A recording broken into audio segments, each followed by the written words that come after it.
आजकल पाकिस्तानी सीरियल्स देखती हूँ तो उसमें ना वो पाकिस्तानी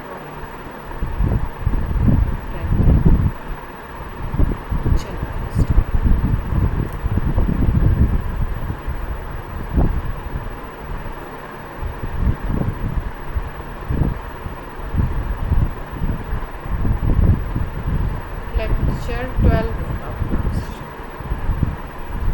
देखो कुछ आवाज़ आ रही है, सबको क्लियर है? यस। मैग्नेटिक प्रॉपर्टीज़ के बारे में बात करी गई है सॉलिड्स की। सॉलिड क्रिस्टल है अगर, तो उनमें कैसे कैसे मैग्नेटिक प्रॉपर्टीज़ हो सकती हैं उनके बारे में। तो इसमें 5 प्रॉपर्टीज़ के बारे में हम लोग डिस्कस करेंगे। ठीक है, मैग्नेटिक प्रॉपर्टी का क्या मतलब है? देखो जैसे मान लो ये क्रिस्टल है कोई, है ना, इस क्रिस्टल को आप स्ट्रॉन्ग मैग्नेटिक फील्ड के बीच में रखो। अब आपको पता है नॉर्थ टू साउथ आपका ये होता है, क्या होता है north to south? Magnetic field lines होंगी, तो यहाँ पे एक फ्लक्स जनरेट हो जाएगा, फाई से डिनोट करते हैं जिसको। ठीक है, अब ये जो क्रिस्टल है ये इस मैग्नेटिक फील्ड के इफेक्ट में होगा। तो जब मैग्नेटिक फील्ड के इफेक्ट में होगा तो ये कैसी प्रॉपर्टीज़ को शो कर रहा है? मतलब मैग्नेटिक फील्ड से रिपेल हो रहा है, मैग्नेटिक फील्ड को के डायरेक्शन में चल रहे हैं इसमें इलेक्ट्रॉन, तो इस रिपल्शन शो कर रहा है, अट्रैक्शन शो कर रहा है, स्ट्रांगली मैग्नेटाइज हो रहा है या वीकली मैग्नेटाइज हो रहा है। इन सब की बेसिस पे कुछ कैटेगराइज किया गया है जिसको हम लोग बोलते हैं, एक को बोलते हैं डायामैग्नेटिक, ये पहले हम लोग सुन भी चुके हैं। दूसरे को हम बोलते हैं पैरामैग्नेटिक। डाया और पैरा हमने कहाँ सुना था? तीसरे को बोलते हैं ऑर्बिटल्स कंप्लीट होती है वो डाया होता है, और जिसकी मतलब इनकम्प्लीट होती है वो para. Diamagnetic, paramagnetic, ferromagnetic, anti ferromagnetic, और एक होता है फेरीमैग्नेटिक।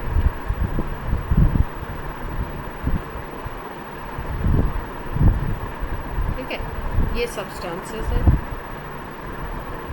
इनको हम लोग पहले उसमें भी पढ़ चुके हैं, सुन चुके हैं थोड़ा सा इन दो के बारे में, पैरा और डाया के बारे में। केमिकल बॉन्डिंग,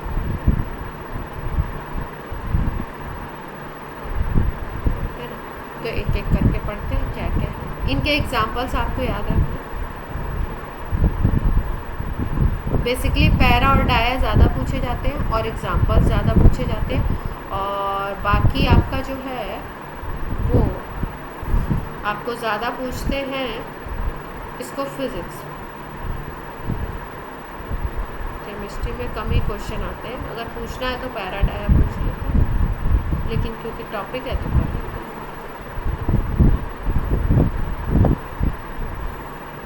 सबको आवाज़ क्लियर आ रही है? Yes ma'am.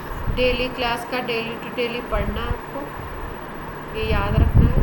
बार बार मुझे हर 2-3 लेक्चर के बाद ये ज्ञान वाला जो लेक्चर है, एक्स्ट्रा ज्ञान वाला, ये ना देना पड़े तो ज़्यादा अच्छा होगा आपकी सेहत के लिए भी, मेरी सेहत के लिए भी, है ना, प्रॉब्लम नहीं आएगी।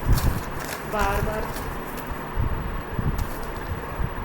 कहना पड़ता है, कहने की इच्छा तो नहीं होती। सबसे पहला है डाया, दूसरा है आपका पैरा। कोई भी ऐसा क्रिस्टल हो, कोई भी ऐसा मटेरियल हो जिसमें आपके अनपेयर्ड इलेक्ट्रॉन ना हो, नो अनपेयर्ड,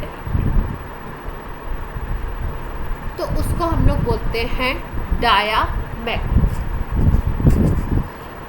और कोई ऐसा क्रिस्टल हो जिसमें अनपेयर्ड इलेक्ट्रॉन हो, उसको हम लोग बोलते हैं पैरामैग्नेटिक। ठीक है, मतलब अनपेयर्ड इलेक्ट्रॉन अगर प्रेजेंट है तो उसको बोलोगे पैरा, और अनपेयर्ड इलेक्ट्रॉन अगर एब्सेंट है तो उसको हम लोग क्या बोलेंगे? डायामैग्नेटिक। उस क्रिस्टल को हम बोलेंगे डायामैग्नेटिक। अब होता क्या है, अगर डायमैग्नेटिक सब्सटेंस को आप मैग्नेटिक फील्ड में रखते हो तो ये रिपल्शन शो, मतलब जिस डायरेक्शन में आपकी फील्ड है उसके अपोजिट में ये अट्रैक्ट, ठीक है, एक रिपल्शन शो करता है ये। और इसके हमको याद रखने एग्जाम।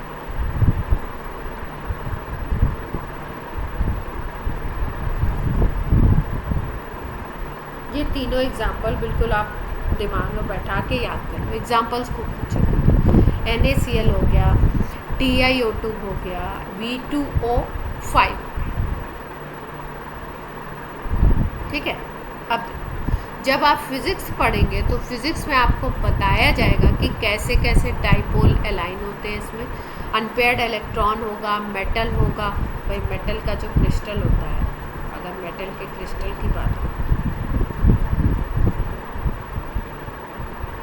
तो मेटल के क्रिस्टल में चीज़ क्या होती है,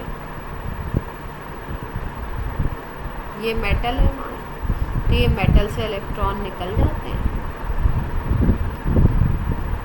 और ये जो पार्ट बचता है, ये पॉजिटिव पार्ट, इसको मेटल में बोलते हैं कर्नल।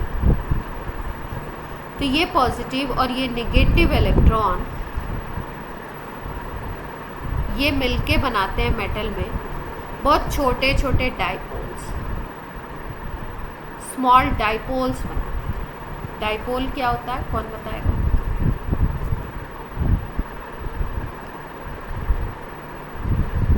डाइपोल क्या होता है? मैम इसके दो पोल्स होते हैं, नेगेटिव और पॉजिटिव, दो पोल्स में इंड्यूस हो जाते हैं।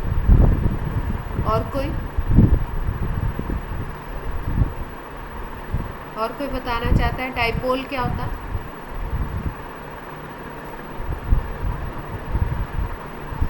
देखो, दो इक्वल और अपोजिट चार्जेस, सपोज ये प्लस क्यू है और ये माइनस क्यू है, ठीक है, मैग्नीट्यूड इनका सेम है, एक पॉजिटिव चार्ज है एक नेगेटिव चार्ज है। अगर ये बहुत ही स्मॉल डिस्टेंस से सेपरेटेड होते हैं तो ये जो सिस्टम बनता है इसको हम लोग बोलते हैं डाइपोल। फिजिक्स में आपने पढ़ा होगा या पढ़ेंगे। और इसके लिए हम एक चीज़ निकालते हैं, डाइपोल मोमेंट निकालते हैं। डाइपोल मोमेंट म्यू से डिनोट करते हैं। ये होता क्या, Q इंटू डी, यही तो होता है, वेक्टर क्वांटिटी। यस। ठीक है, तो ये स्मॉल स्मॉल डाइपोल्स बन जाते हैं मेटल क्रिस्टल में इस तरीके से। और ये स्मॉल स्मॉल डाइपोल्स को हम लोग एक और नाम देते हैं, ग्रेन्स। तो ये डिफरेंट टाइप के यहाँ पे क्या क्रिएट हो जाते हैं, ग्रेन्स क्रिएट हो जाते हैं। मान लो ये पॉजिटिव है, ऐसे डाइपोल बन जाए, ठीक है।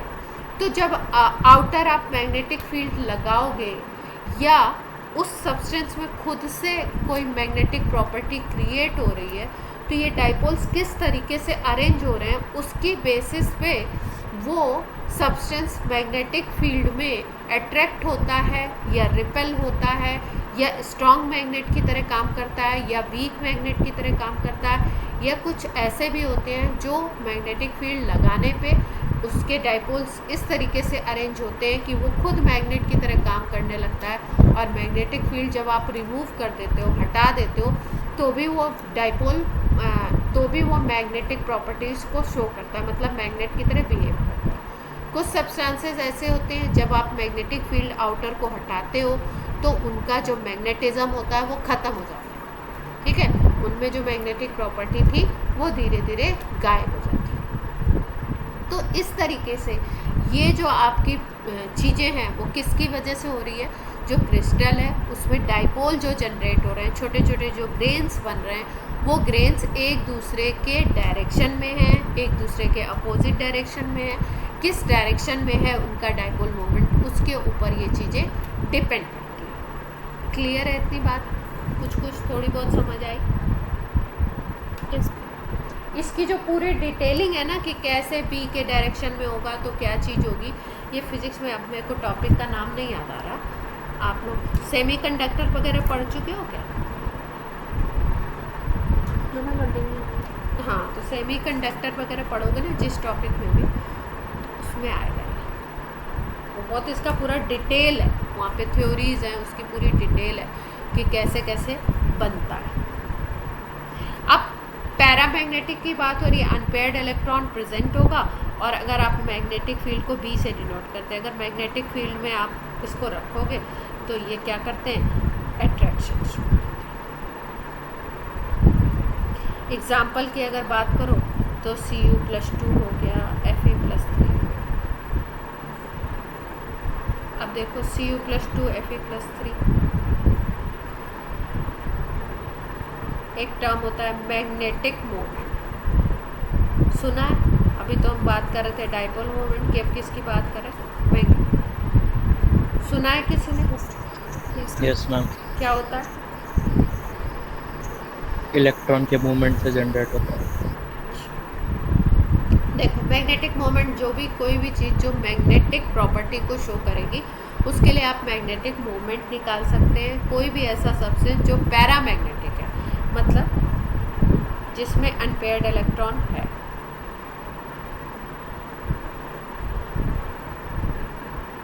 उसके लिए आप निकालते हो मैग्नेटिक, इसको डिनोट करते हैं म्यू से, और इसको जब निकालना होता है तो इसका फॉर्मूला है μ=n, n+2।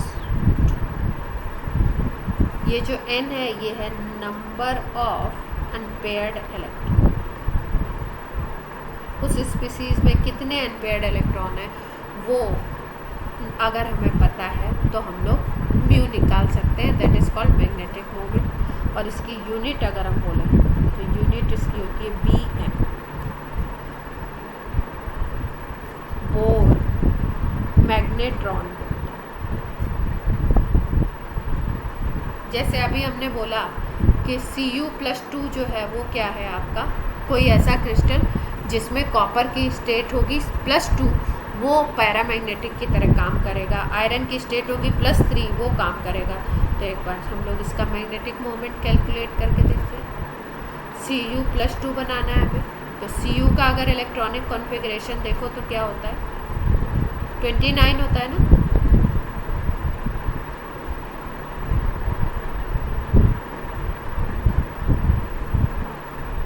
ये होता था, एक्सेप्शन वाला होता है copper, 3d10 4s1, yes ma'am. है ना। अब आपको +2 बनाना है इससे, तो 2 इलेक्ट्रॉन को बाहर करना है आपको। तो पहले सबसे आउटर शेल से ये वाला गायब होगा और फिर ये गायब हो जाएगा। तो क्या बन जाएगा, ये तो ऐसे ही रहेगा।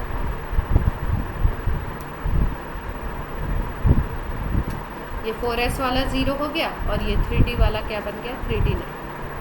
अब 3d9 को देखो तो इसमें कितने अनपेयर्ड इलेक्ट्रॉन हैं, डी में कितने होते हैं, 5 ऑर्बिटल्स होते हैं, 9 आपको फिल करने हैं, पहले 1 1 फिल करो।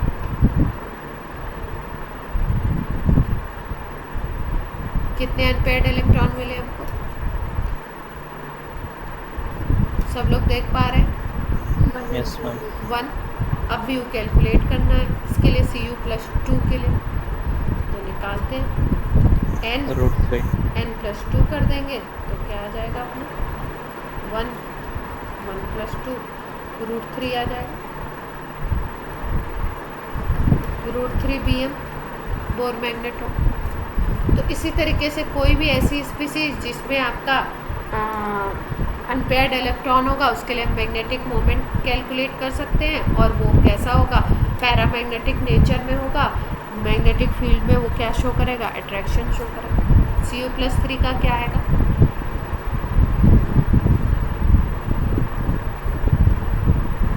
ऐसे हम लोग देखेंगे किसी में अनपेयर्ड इलेक्ट्रॉन है नहीं है। Fe+3 का क्या आएगा, Fe का इलेक्ट्रॉनिक कॉन्फ़िगरेशन कोई बोलेगा,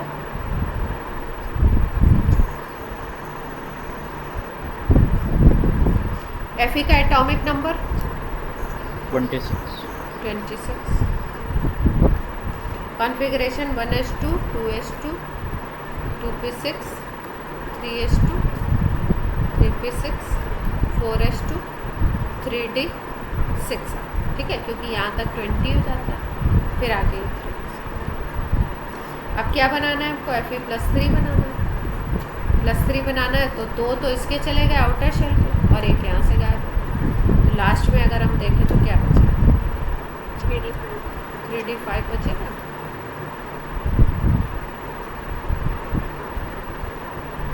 तो ये जो 4s तो 0।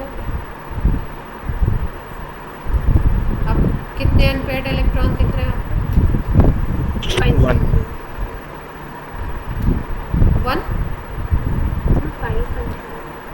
5 हो गए ना, देखो 5 आपने फिल कर दिए, पांचों अनपेयर्ड है तो n क्या आ गया 5। अब म्यू क्या आ जाएगा,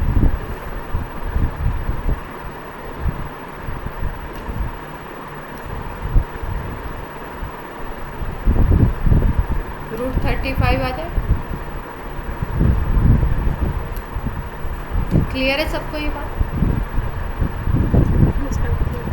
और अगर आपको कोई स्पीसीज दी हो, कोई आपको आयन दिया हो कि इस क्रिस्टल में ये आयन है, ठीक है, और आपको बताना हो कि वो पैरा होगा या डाया होगा, तो हम लोग क्या चेक करेंगे, अनपेयर्ड है या नहीं। अगर अनपेयर्ड है तो वो कैसा होगा, पैरा, और अगर नहीं है तो डाया। सब लोग चेक कर लेंगे। Yes ma'am. जैसे अगर ये देखो वेनेडियम पेंटाऑक्साइड V2O5 है, देख पा रहे हो, तो इसमें V की ऑक्सीडेशन नंबर क्या होनी चाहिए,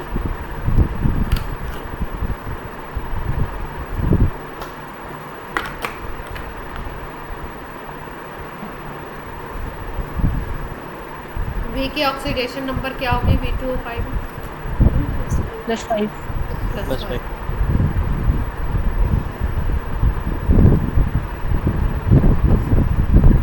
V की हो जाएगी +5 ऑक्सीडेशन नंबर। वेनेडियम का वो कितना होता है एटॉमिक नंबर 23। तो क्या आएगा 1s2 2s2 2p6 3s2 3p6 4s2 3d।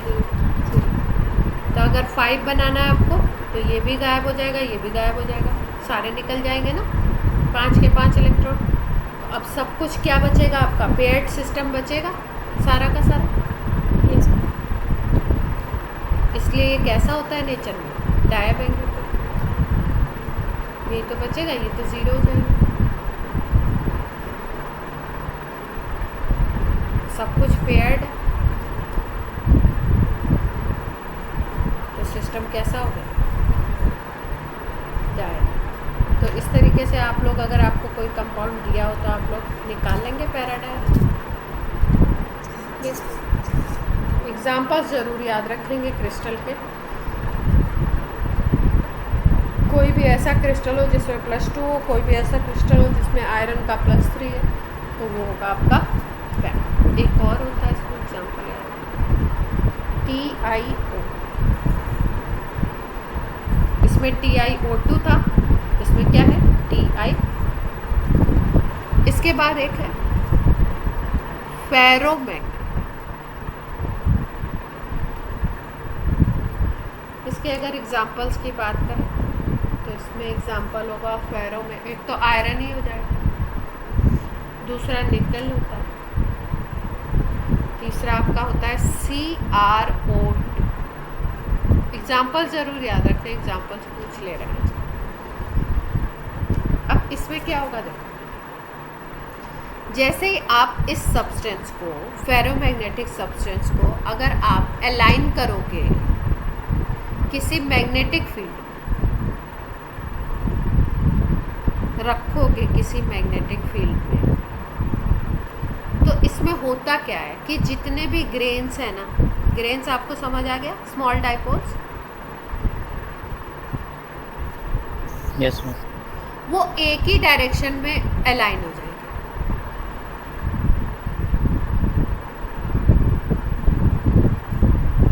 एक ही डायरेक्शन में क्या हो जाएंगे, अलाइन हो जाएंगे। तो इनके बीच क्या होगा, स्ट्रॉन्ग अट्रैक्शन क्रिएट।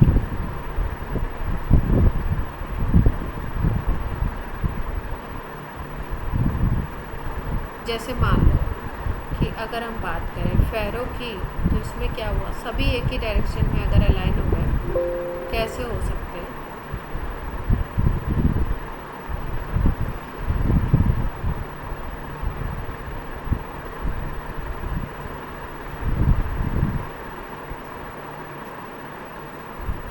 मान लो ये हमने आयरन ले लिया, ये फेरो है, तो क्या होगा, ये आयरन का क्रिस्टल है, छोटे छोटे डाइपोल्स हैं, ये सब एक ही डायरेक्शन में है, plus minus plus minus plus minus plus minus. अब डाइपोल की डायरेक्शन क्या होती है, प्लस टू माइनस होती है ना, तो अगर डायरेक्शन वाइज इसको डिनोट करो तो ऐसे डिनोट कर सकते हो। मैम -2 प्लस होती है। डाइपोल की डायरेक्शन -2 प्लस होती है। Yes, from south to north जाता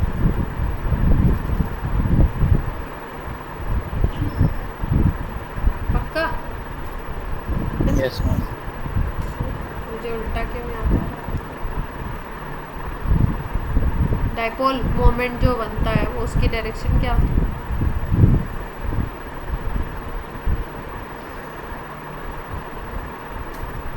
ठीक है, तो आप क्या देख रहे हो, ये सारे के सारे किस डायरेक्शन में, एक ही डायरेक्शन में अलाइन है, ठीक है। और ऐसे सब्सटेंसेस को, जैसे मान लो जब आपने स्ट्रॉन्ग मैग्नेटिक फील्ड लगा दिया यहाँ पे नॉर्थ, यहाँ पे साउथ मैग्नेट लगा दिया, तो ये एक ही डायरेक्शन में अलाइन हो गए।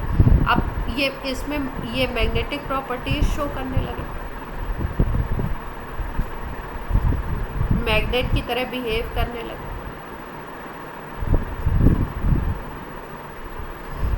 और जब आप रिमूव करते हो फील्ड को, बी मतलब मैग्नेटिक फील्ड को जब आप रिमूव कर देते हो तो भी इसमें मैग्नेटिक प्रॉपर्टी रहती है।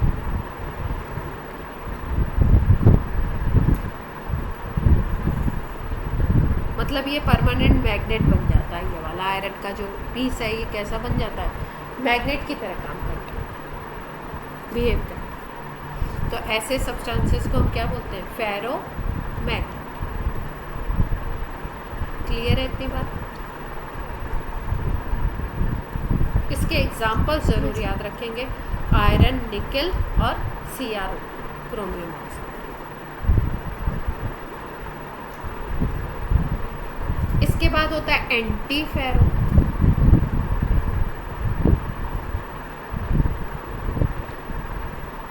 अब एंटी फेरो में क्या होगा, एंटी फेरो में जैसे ही आप इस सब्सटेंस को एक्सटर्नल मैग्नेटिक फील्ड में रखोगे,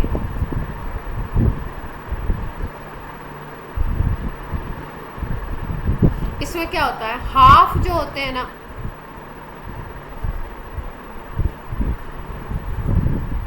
वो आपके हाफ जो होंगे वो एक डायरेक्शन में और हाफ जो होंगे वो दूसरे डायरेक्शन में लाइन हो जाएंगे, ठीक है। मतलब मान लो जैसे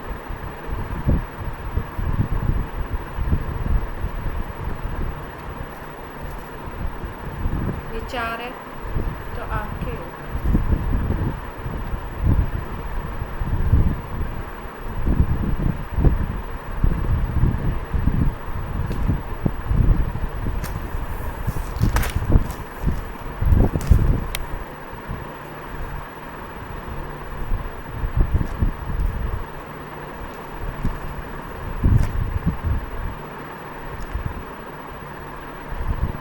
जैसे मान लो 4 है तो 2 इस डायरेक्शन में हो गया, तो 2 कैसी डायरेक्शन, अपोजिट।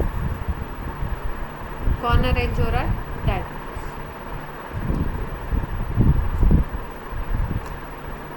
तो ऐसे को हम क्या बोलते हैं, एंटी फेरो।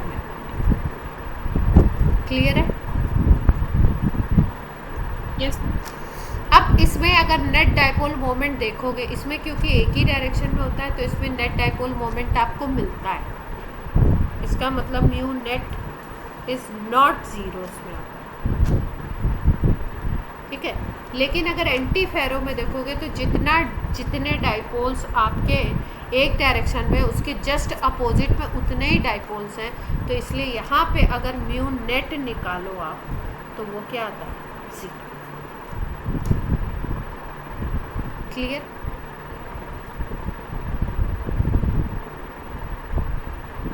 एंटी फेरो के एग्जांपल्स याद रखने कौन कौन से? एग्जांपल की बात करो, Fe2O3, MnO, MnO2, Mn2O, ये चारों से क्वेश्चन कई बार पूछे गए। एग्जांपल देखे कैसा है, ठीक है, तो याद रखिए। उसके बाद लास्ट वाला कौन सा है?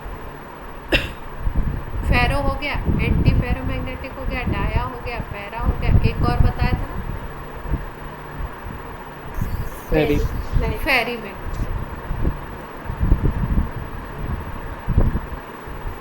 अब इसमें क्या होगा, फेरी मैग्नेटिक की अगर बात करो तो फेरी मैग्नेटिक में देखो सीन इसी के तरीके का सीन होता है, लेकिन होता क्या है, इसमें अनइवन होगा। मान लो जैसे 3 ऐसे हो गए, फिर 2 ऐसे हो गए, फिर 1 ऐसे हो गए, मतलब जो नेट होगा वो 0 नहीं।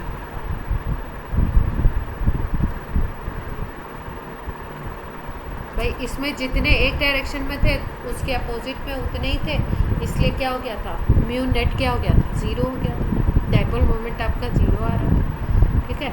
और इसमें क्या होता है, इसमें जितने दोनों डायरेक्शंस में होते हैं, कुछ एक डायरेक्शन है, कुछ उसके अपोजिट डायरेक्शन में मैग्नेटाइज होंगे, लेकिन क्या होगा, उनका जो नेट होगा वो 0 नहीं होगा, क्योंकि उनका नंबर क्या होगा, अनइक्वल। बोथ डायरेक्शन में डाइपोल अलाइन होगा,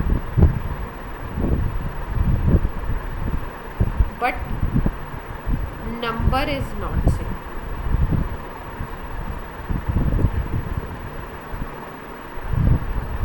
इसलिए म्यू नेट क्या होगा, 0 नहीं। क्लियर है? कोई ना कोई इसकी वैल्यू आएगी। लेकिन अगर आप फेरो और फेरी को कंपेयर करो, किसको, कोई एक ही सब्सटेंस हो, अगर वो किसी कंडीशन में फेरो की तरह काम कर रहा हो और किसी कंडीशन में फेरी की तरह काम कर रहा हो, तो फेरो की कंडीशन में जो आपका म्यू नेट आएगा उसके कंपैरिजन में फेरी में क्या आएगा, कम आएगा। एक सब्सटेंस है, अगर वो फेरो की तरह भी काम कर रहा है और फेरी की तरह भी काम कर रहा है, तो इस कंडीशन में जो आप म्यू नेट निकालोगे वो ज़्यादा होगा इस कंडीशन में जो आप म्यू नेट निकालोगे।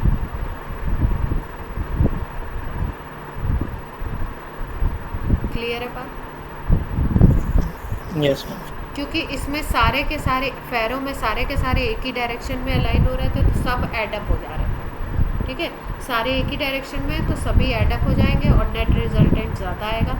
इसमें क्या है, दोनों डायरेक्शन में कुछ तो जो अपोजिट डायरेक्शन वाले हैं वो कुछ तो कैंसिल करेंगे। अगर इसको 1 2 3 4 5 यूनिट ऐसे मान लो, तो अगर यहाँ देखो तो 1 2 3 4 आपके एक डायरेक्शन में और 2 अपोजिट डायरेक्शन में, तो नेट आपका 2 आएगा। और यहाँ पे अगर आप ले लो इसी तरीके से अरेंजमेंट, तो एक ही डायरेक्शन में सारे आ जाएंगे। तो इसका म्यू नेट ज़्यादा होगा अगर एक ही सब्सटेंस को लेते हो, और इसका म्यू नेट क्या होगा, फेरी का कम। क्लियर है बात? यस। ठीक है, इसका एक एग्जांपल आप लोग याद रखेंगे, फेरी का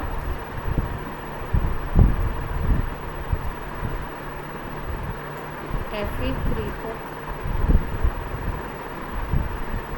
देखो, यहाँ पे था Fe+3, इसमें कौन सा आया था, आयरन आ गया, सीधे सीधे मेटल की बात कर दी Fe की।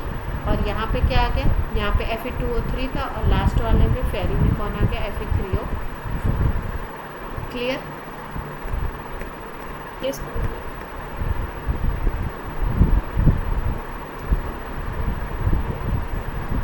तो ये आपका छोटू सा टॉपिक था एकदम मैग्नेटिक प्रॉपर्टी का, जो आज हो गया।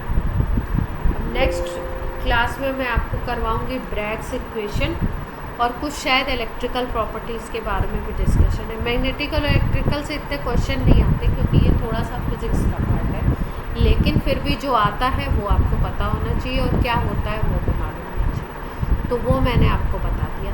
और वो पिक्चर्स डाल के एक बार डिफेक्ट और मैं करवा देती हूँ, क्योंकि देखो डिफेक्ट बहुत छोटा और सीधा सा टॉपिक है। अभी आप सारे एक साथ पढ़ रहे हो इसलिए कंफ्यूजिंग लगेगा, बिल्कुल सीधा सीधा टॉपिक है। शॉर्ट की में क्या होता है, फ्रैंकल में क्या होता है, पॉइंट टू पॉइंट याद रख लोगे तो और इसके क्वेश्चंस भी बिल्कुल कुछ भी घुमाने वाले नहीं आते, एकदम सीधे आते हैं। तो आप मान के चलो इसको तैयार कर लो तो आपका पूरा पूरा मतलब सॉलिड नंबर जिसको कहते हैं वो आ गया। इसमें गलत होने का कुछ चांस नहीं है, अगर याद है तो आप